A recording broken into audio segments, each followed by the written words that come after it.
Olá, acompanhe com a gente o Jornal Panorama. Aqui você fica sabendo sobre as atividades do Parlamento Capixaba. E os principais destaques de hoje são: seminário na Assembleia reúne lideranças para discutir proposta de reforma tributária. Medidas para controle da população de animais em situação de rua é tema de audiência pública. Projeto de lei prevê atendimento prioritário no IML para mulheres vítimas de violência doméstica.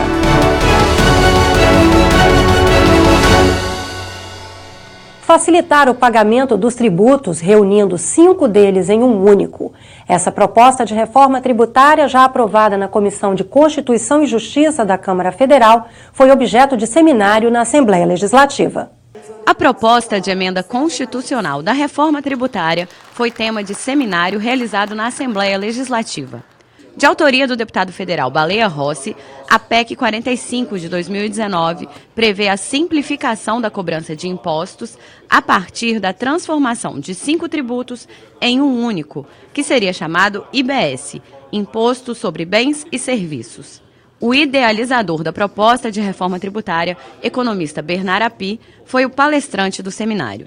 O efeito esperado é de um aumento muito grande no potencial de crescimento da economia brasileira.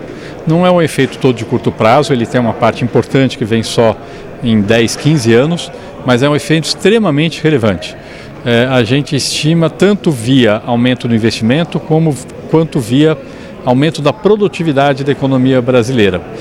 Nós estimamos conservadoramente em no mínimo 10 pontos percentuais a mais no PIB potencial do Brasil em 15 anos por conta da reforma tributária, mas os estudos que nós temos indicam um valor que é quase o dobro disso. A PEC não altera a carga tributária. O que muda é a maneira como os tributos são pagos. A proposta mantém a carga tributária porque, infelizmente, no Brasil hoje a União e os Estados e municípios estão quebrados e não tem como reduzir a carga tributária, pelo menos no curto prazo, mas ao mesmo tempo ela não aumenta a carga tributária, isso ela faz de uma forma absolutamente clara. Para o contribuinte, para o consumidor, vai ter sim uma redução de custo, porque a carga tributária é mantida, mas as ineficiências do sistema tributário atual, elas são eliminadas. Então, por exemplo, o custo burocrático de pagar imposto, que no Brasil é o mais alto do mundo, ele vai acabar sendo eliminado e isso vai reduzir custo e vai ser repassado para o contribuinte na forma de menor preço. E, portanto, embora mantenha a carga tributária, reduz o custo para o consumidor. Com relação ao que está sendo proposto, basicamente é substituir esses 5 tributos, PIS, COFINS, IPI, ICMS, SS e IPI, por um único imposto sobre bens e serviços. Essa transição é feita ao longo de 10 anos, num sistema em que progressivamente as alíquotas do novo imposto vai sendo elevada e as alíquotas dos tributos atuais vão sendo progressivamente reduzidas. Essa transição é necessária porque tem muito investimento feito com base em benefícios fiscais que vão deixar de existir de forma progressiva com essa transição. E a partir daí o que se adota são padrões mundiais de tributação do consumo, uma alíquota uniforme para bens e serviços. A gente está propondo que, embora a alíquota seja uniforme para bens e serviços, estados e municípios possam alterar a sua alíquota do imposto, ou seja, ela é igual para todos os bens e serviços, mas ela pode ser diferente entre estados e municípios. E a aplicação disso é muito simples, tão simples que na verdade vai ser possível emitir nota fiscal pelo celular e o celular já vai dizer qual é a alíquota que vai ser aplicada.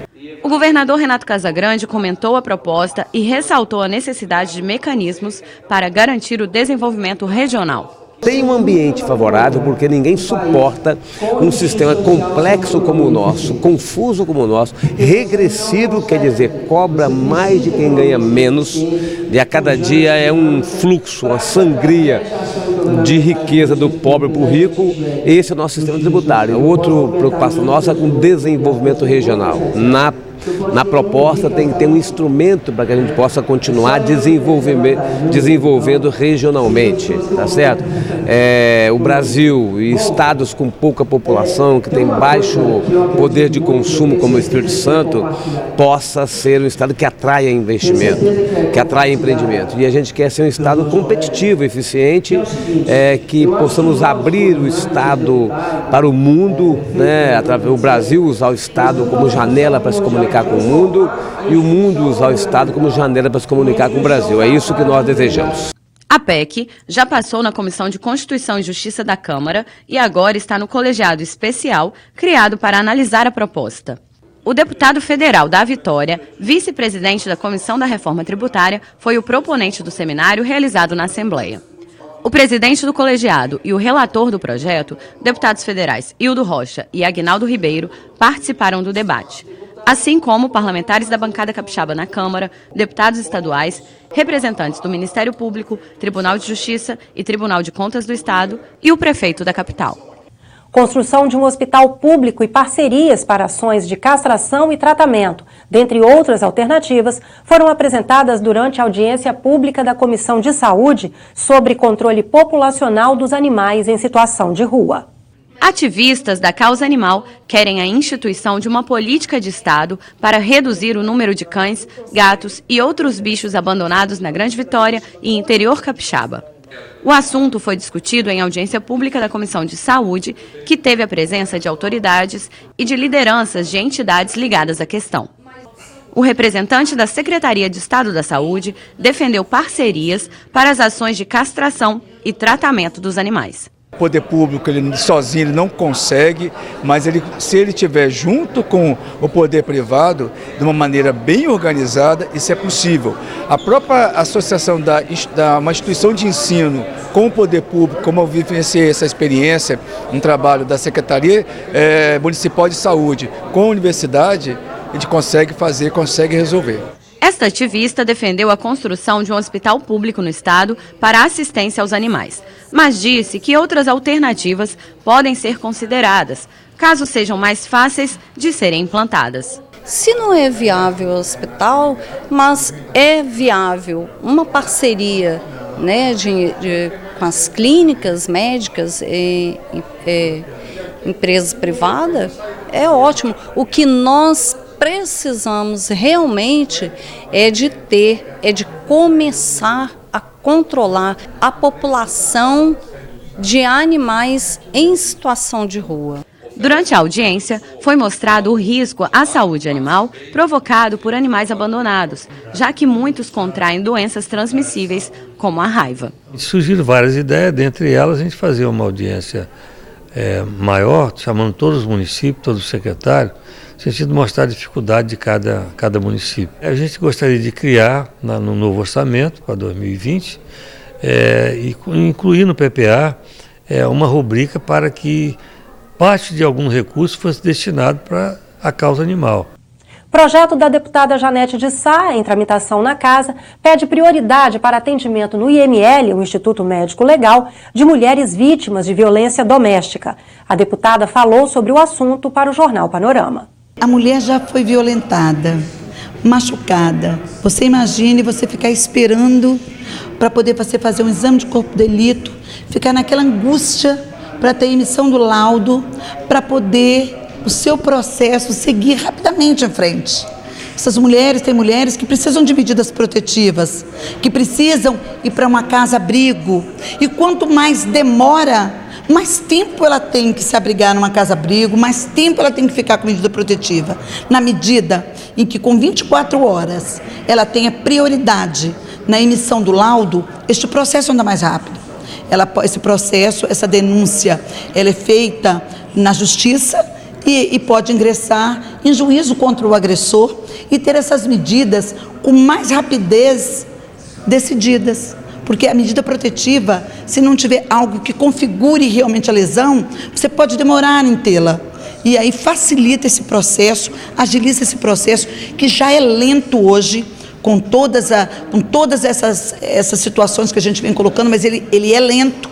E na medida em que a gente tem a emissão de um laudo que caracteriza que realmente houve violência, que houve estupro, que houve um maltrato com a mulher e que houve agressão física e quem é o autor, porque muito desses laudos identifica, se for unha, tem como você pegar o material genético que você está visualizando, ou material mesmo, o próprio papiloscópico, que também pode ficar no corpo da mulher. E é mais fácil de identificar e dar celeridade.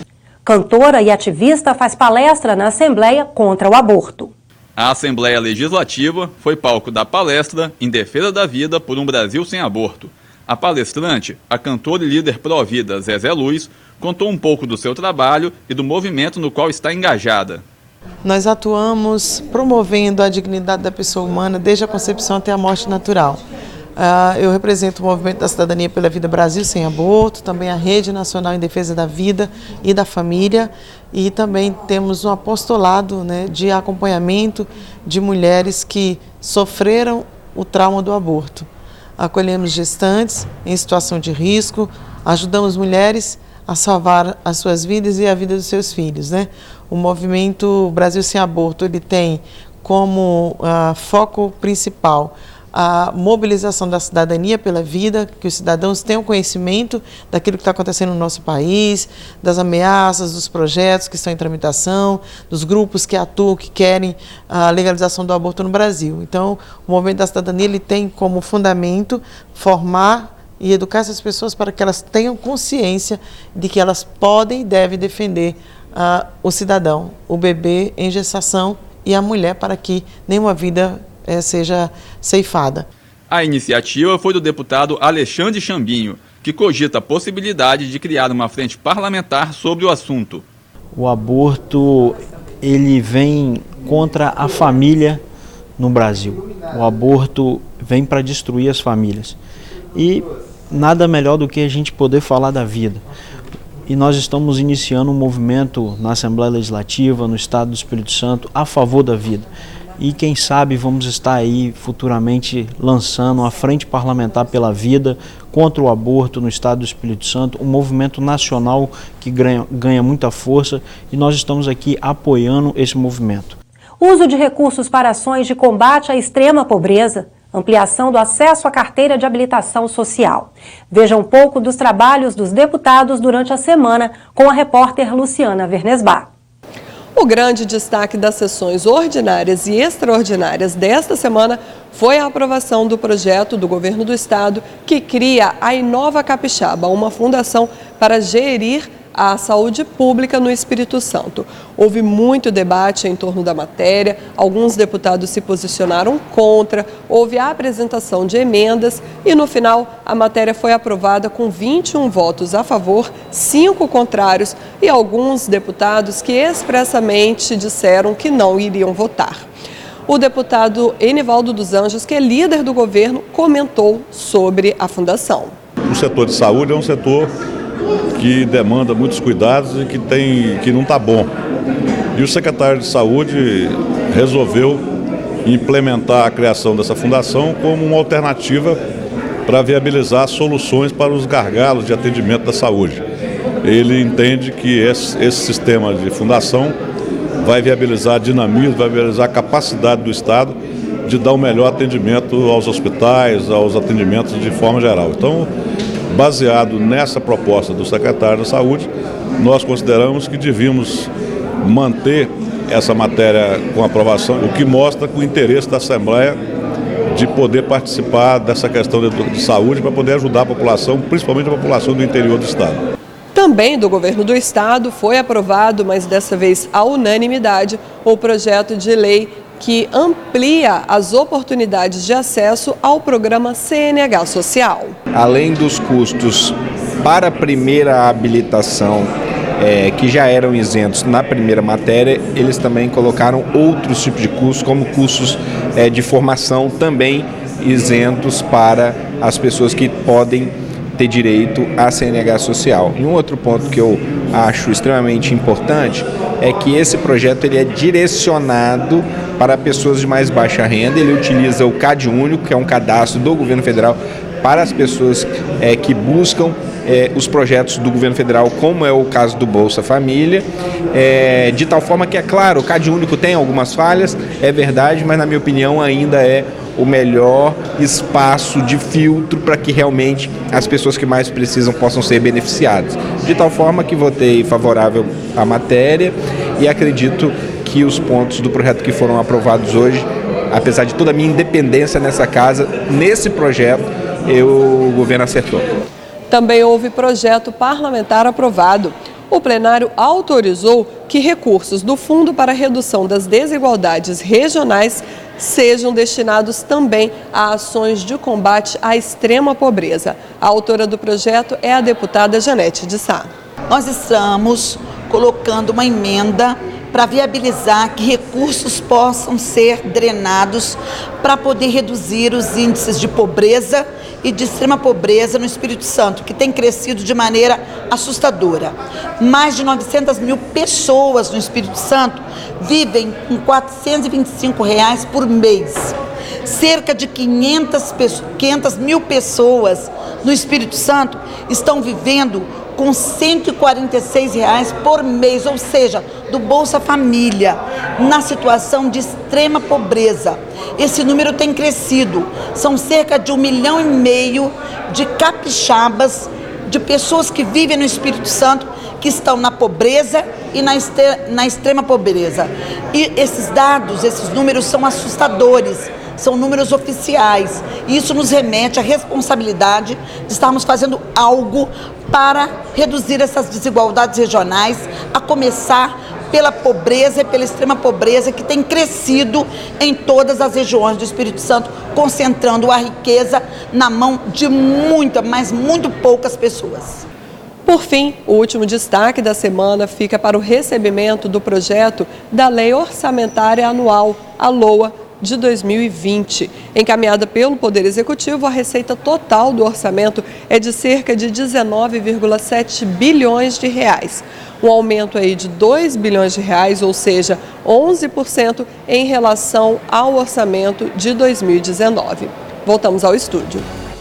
Obrigada, Luciana. E o Jornal Panorama de hoje vai ficando por aqui.